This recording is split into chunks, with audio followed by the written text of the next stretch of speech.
Magandang araw nga pala mga ka-horror. Andito na naman nga pala tayo sa bagong episode ng Agimat Testing. May gusto lang akong ipakitang dalawang video sa inyo. Ito ay ang video ni Commander Bantugan at ang video ni Infinito de Dios. Ito ay ang pag-testing nila ng Trespigo. Actually, dalawang Trespigo yung tinesting nila. So, ano nga bang special dito sa episode na to? Kasi napansin ko yung Trespigo na to, ang galing niya sa paglihis ng bala. So, medyo maraming magkaka-interes sa medalyon na to. Kasi syempre mas masarap nga yung gano'n na meron kang agimat na hindi ka tatamaan ng bala kaysa yung hindi ka tatablan. Kasi pagka hindi ka tatablan, kahit papano pag tumama sa yung bala, masakit yun eh. Ito at least lilihis yung bala. So tara mga ka-horror at sabay-sabay nating panoorin ang video ng dalawang nag-testing ng medalyon. Subukan natin Trespigo. So bali sa unang video ay ang video ni Commander Bantugan. So yan, ipinakita niya yung kanyang Trespico. Actually itong Trespico na to na-testing na niya to dati.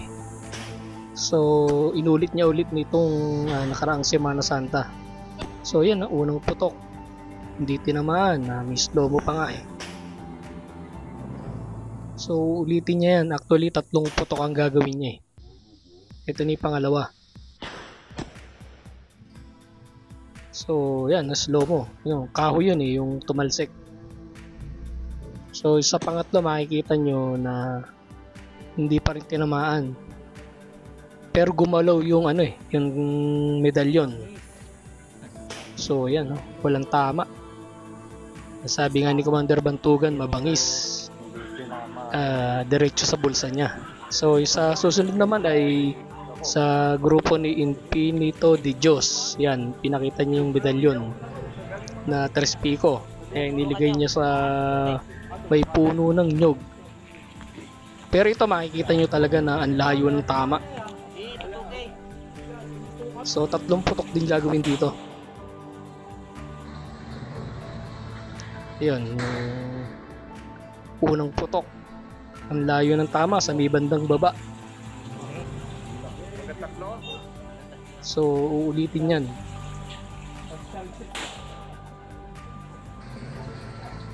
Ayun, yung pangalawang putok medyo malapit sa may bandang ibaba din, pero hindi rin tumama.